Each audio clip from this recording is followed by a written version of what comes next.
Բարև ձեզ հարգելի խաղողագործներ, ներկայացնում եմ սեպտեմբերի 26-ի դրությամբ իմ ունեցած քիշմիշ խաղողները։ Սա ավատարն է, ծայրը փոսիկով,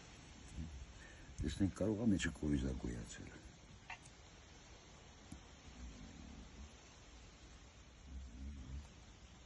Նայեք, ոչ իման չկա։ Սա հասել է օգոստոսի 5-ին, մինչև հիմա մնացել է նվի վրա։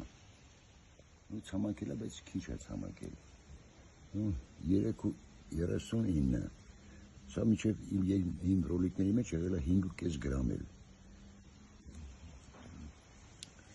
Սրա հիմնական առավելությունը տեսքն է և համը միաժամանակ դիմանում է 25 աշնան ցրտերին։ Ցրտադիմացկուններից առաջինը Յուպիտերն է, երկրորդը սա է։ Սա քիշմիշ